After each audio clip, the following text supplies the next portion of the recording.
Now, trig equations, hello mathematicians. Trig equations is a big section because we really have to get our head around what we're doing and remember all the little steps and procedures that we've had so far, plus a few more. So one thing we have to be really careful about is the domain, the restriction on the values of x over which we're going to solve this trig equation. Because since the trig equation goes on forever in either direction, in theory all of these could have an almost infinite number, an infinite number of solutions if we don't restrict the domain. If we have boundary angles, then a sketch of the graph is really important, or it makes it easier to work with. But for everything else, we use the quadrant-related angle method, where what we know is we determine which quadrants we could be working with, we find the related angle, and we either use the calculator or exact ratios to work it out. If it's possible, use a sketch to remind you of the nature of the problem you're solving. So, just consider this one here, for example. We'll come back to it in a moment, but sine theta equals 1. Now, if you thought about your sine curve, you know that it goes like that, and this is all the squiggle you need to help you solve it. And we're solving two equations simultaneously, effectively. Y equals sine theta and y equals 1. So if I plot sine theta and plot y equals 1, I can see there is only this one intersection here.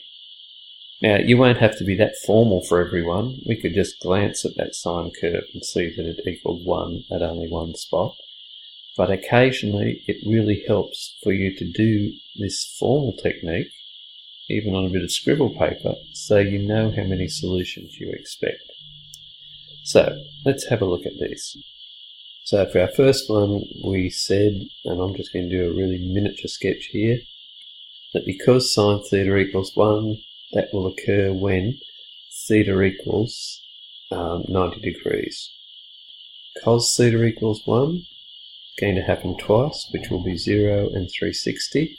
You would need to write this out, obviously, much more fully. I'm just being lazy. Part C, cos theta equals 0.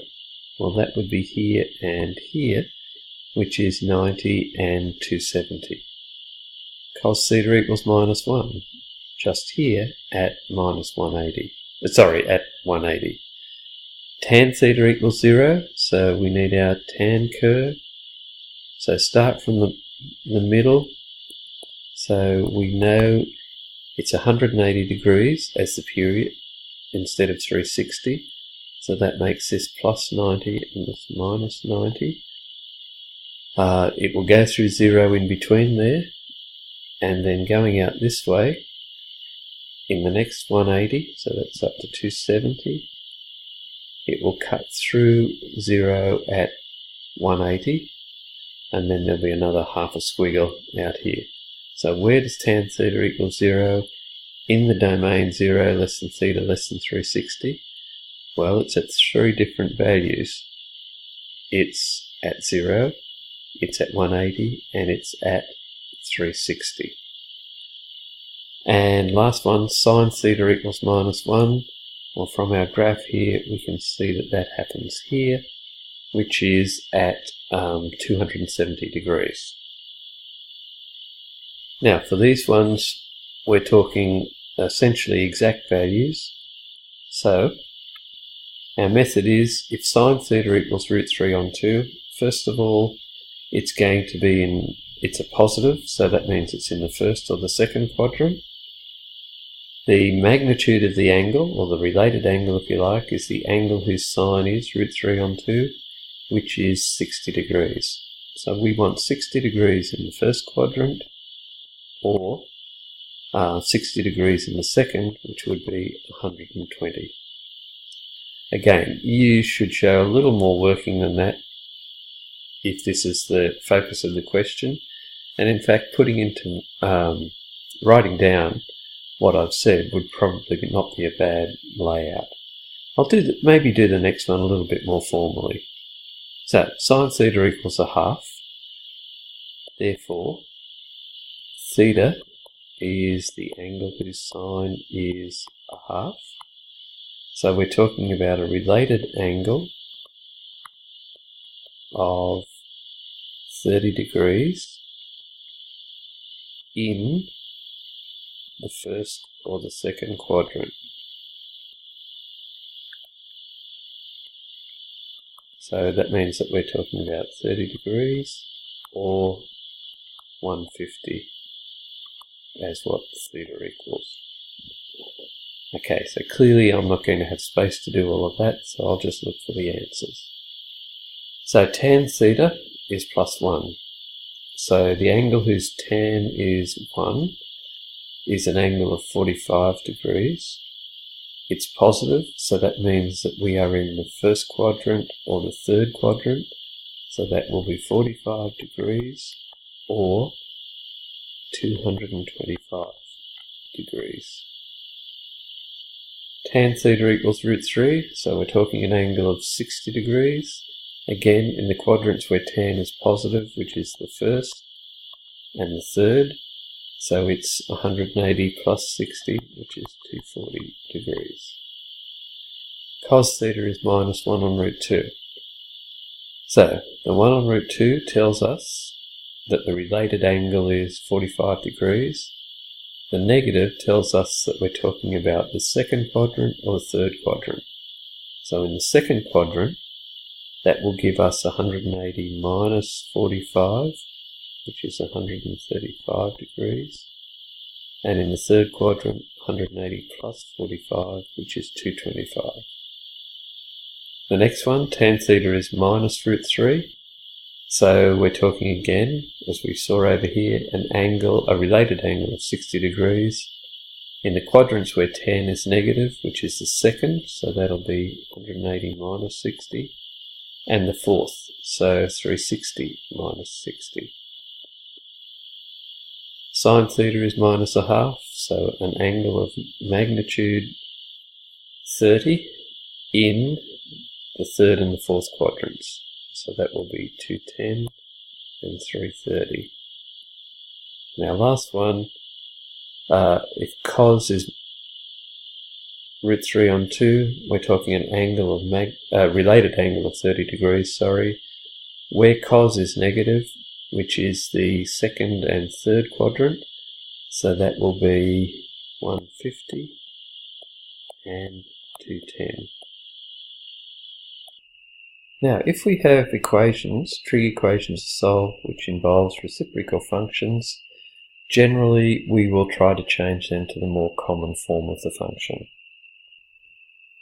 So, if we look at cos sec x equals minus 2 over this domain, let's switch that to be, since cos sec is 1 on sine of x, it's normal. 1 on sine of x equals minus 2 over this domain. Therefore, sine of x, just flipping both sides, is minus 1 on 2 over this domain. So, we've done ones like this up above. We're looking for an angle, a related angle of 30 degrees. The negative would generally mean that we'll say it's in the third or the fourth quadrant. But here, we're just doing the quadrants a little bit differently. We're going from minus 180 to plus 180 degrees. So this is a good example of where the graph might be a little bit more useful. So we know that sine over the full range is this. That's where it goes to 180. And this is from minus 180. So where is sine of x equal to minus a half over that range? Well, there are going to be two spots, this one and this one. So that might help us, without going back to the quadrant diagram, to figure out what our angles are going to be. It's going to be an angle of minus 30 and an angle of minus 180. So x is minus 30 and minus 180. Now, how would I have done that from my quadrant diagram? Well, if I know that I'm going from minus 180 to plus 180, it means I can only imagine going around to here, that's plus 180, and in that section there are no solutions. There are no times when the sign ratio is negative. But then if I go 0 to minus 180, so going back through in the negative direction, so that's the clockwise, then I'm going to encounter a sign being negative here and here. So I'm looking at 30 degrees going clockwise, sorry. So that's that 30 and this 30 just here. Now if we have compound angles, so that means just not a simple value of a variable like x or theta or alpha, but some expression involving it, then we have to be a little bit tricky. So we make it into a simple angle by letting u be the compound angle. This is the formal way of doing it. We look at the restrictions on u from those on the compound angle, and then we solve it for u, and then eventually switch it back to x. So let's have a look at what this means in practice. So if we have to solve this equation, tan of 2x equals root 3, where x is in that range. Now because this is a compound angle, it's more complex than just x, let's do our substitution. So we're going to let u equal 2x. So therefore what we end up solving is tan of u equals root 3, where instead of x over here, we have 0 less than or equal to, and what x is equal to is u on 2, less than or equal to 360. Now comes the next little bit. We want to rewrite this so that we just have u in here. How do we do that? We just multiply right through by 2. So that means that we're actually going to solve this where u is between 0 and 720. So that's 2 revolutions of our, or this way, of our quadrants, or 2 cycles of our graph. Now if we think about 2 cycles of our graph, and we want where u equals root 3, so it's just some positive number, we can see that we'll get 4 solutions. 1, 2, 3, 4. So let's keep that in mind. So 4 solutions there, or if we went around twice here, that's 4 solutions. So 1, 2, go around again, 3, 4. Okay, so let's just proceed with it after this. So we've really done the trickiest part now. Set the problem up. So now we go back to our usual method. If tan of u equals root 3, what's the size of the related angle? Our related angle is then 60 degrees, and it's positive, so we're looking at it in the first and second quadrants.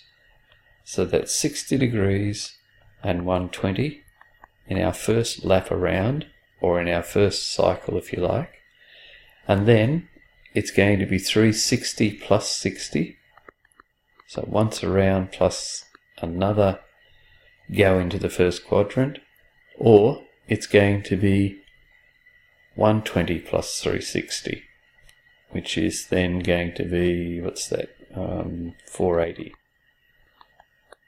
And there are our 4 solutions. Now if that's what u equals, therefore u is 2x, which equals all of those.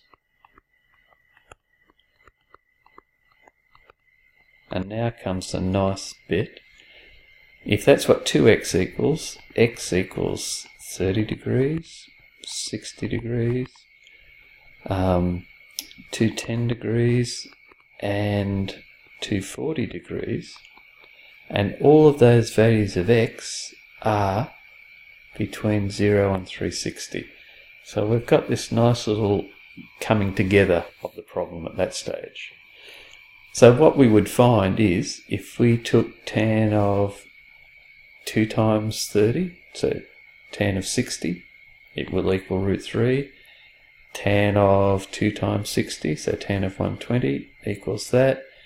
Tan of 210, so that's 2 210s, which is 420, equals that, and so on. So let's look at our next one, which seems fairly horrible. Meant to be a 2 on the bottom. And let's begin by recognizing we've got a compound angle, so we'll let u equal x minus 250. So what we're doing is solving sine of u equals root 3 on 2, but not between 0 and 360. It will be between 0 less than or equal to x, and over here we can see that x is u plus 250, less than or equal to 360. So that means that our domain will really be, we want just u in the middle. So how do we get that? We'll subtract 250 from either one, so it's minus 250 to 110, I think that is. So it now becomes hard, it seems, to juggle on the quadrants. If we looked at a little graph of sine, so sine runs like that. We know that this is minus 180 just here, and we're talking minus 250, so a little bit more than that, up to 110. We know this is 180, so 110's back this way a little bit. How many solutions are we expecting? So where will sine be of value, of root 3 on 2 be positive in that range? Well, there may be 2, or there may be 1. Hard to tell without a more careful graph. But let's just proceed. So, if sine of u equals root 3 on 2, then we're looking at an angle of 60 degrees in our first quadrant or our second quadrant. But now we're going around as far as minus 250, so this way, or only around as far as 110 that way. So if we only go around to 110, we'll certainly get the 60 degrees in there. So u equals 60 degrees. But 180 minus 60 would take us to 120, so we don't get to that one just there. And going back this way, around to minus 250, well, minus 250, that will take us there. There's minus 180. If we go around another 70 degrees from minus 180, then we do indeed get this one just here. Except we'll now be calling that an angle of minus 200 and this was 60 degrees, minus 240. So that stretches your brain, or my brain, a little bit. So if u has those values, therefore x, which is u plus 250, is going to be minus 240 plus 250, which is 10 degrees, and 60 plus 250, which is 310 degrees. Now, does that look like our solutions? Well, let's have a look. If we take 10 degrees, I want sine of minus 240. Minus 240 would take me to there, which is 60 degrees, all good. Or sine of 60, which will take me to there, so all good. So I'm happy with that. Okay, for our last lot, we're going to make some sort of algebraic substitution, solve that resultant equation algebraically, and then turn it back into a trig equation. So these are long, involved, but not unreasonably difficult. And this is a combination of our trig with our algebra. So let's look at this next one here. Now, what I'm really hoping is that even before we do any substitutions, when you see something squared and another something, that a bell goes off somewhere which says quadratic equations, maybe. So let's do the substitution. Eventually you'll be able to do these without the formal substitution, but until you're comfortable, we'll do it the slower but safer way. So we'll let u equal sine x. So what we're talking about then is 5 u squared equals u, therefore 5u outside of u minus 1 equals 0. So by our ordinary algebra, that will be when u equals 0 or u equals 1. But because u was equal to sine x, then that's where sine x equals 0 or sine x equals 1. Now when does that happen over this range? Well, sine x will equal 0 over that range at 0, 180 and 360. So that is x equals 0, 180, 360, or sine x equals 1 at 90. So those are our 4 solutions, and of course it looks nicer if we write them in order. Now why are there 4 solutions? Well, it's simply because this is a quadratic. Very hard to do this by drawing a graph of the curves because we don't do the squares of curves. But if it's a quadratic, we do expect 4 solutions. Okay, now our next one's got all the nasties. So we look at this, we do a substitution. So let u equal cos x. So we have 4 on u minus u equals 0. If we multiply every term by u, we've got 4 minus u squared equals 0. Therefore, 2 minus u, 2 plus u equals 0. Therefore, u equals 2 or minus 2.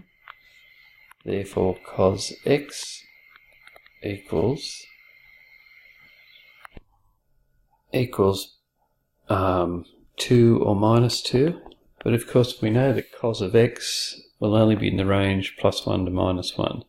So there are no solutions to this particular equation. Now finally, and I can hear you saying thank goodness, where we have more than one trig function, we have to try to work on simplifying it. Because until we only have one trig function, we can't, at the moment, solve. This would be the worst case if we could only go to sines and cosines, but for us that means probably guessing the answer. So let's have a look at our examples. Now, first one, sec squared plus tan x.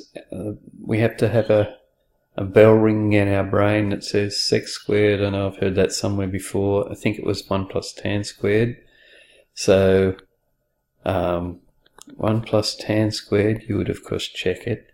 1 plus tan squared plus tan x equals 1. They go out, so we've got tan squared x plus tan x equals 0. Now we could go into the full substitution, but let's just in our heads say that u equals tan x. So what we're doing is therefore tan x outside of tan x plus 1 equals 0. So when tan x equals 0 or tan x equals minus 1, they will be our solutions. So in this range here, which is just the 2 quadrants on the bottom, A, S, T, C, tan x equals 0. Well, that will be a boundary value one as well. So we need to look at our tan curve. 0 to 180, 180 to 270. So we're looking at one solution in there, which is at, sorry, not 180 to 270, 180 to 3, which means that we're looking at 270 degrees. So x equals 270 degrees for that one. And where tan x equals -1, we know we're talking an angle of 45 degrees where tan is negative. So in our bottom two here, that's only in this quadrant. So that means that x is going to be an angle of 315 degrees, 45 short of 360. I should have drawn it going around that way because it's positive. So there are our two solutions. X is 35, x is 270. So in our last example, we've got sine squareds, sine coses and cos squareds. Let's remember, for example, that sine squared is 1 plus cos squared, and try that. So I've got 1 plus cos squared minus 3 sine x cos x plus 2 cos squared x equals 0. Gather together the cos squared, so we've got 3 cos squared x minus 3 sine x cos x plus 1 equals 0.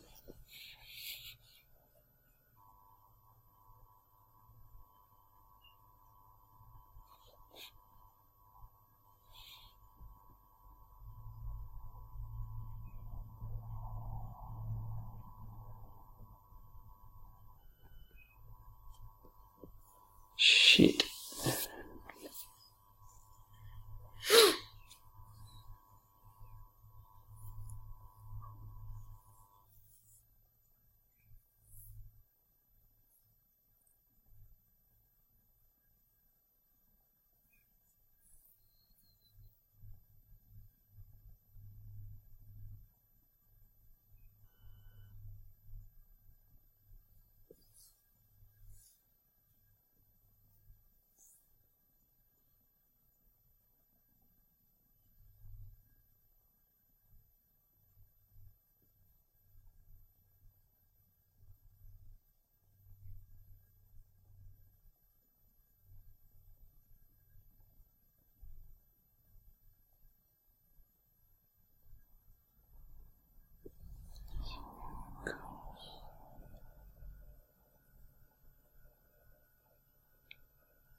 So dead end because, well, it looked like we were getting a quadratic. We can't have a variable term in there.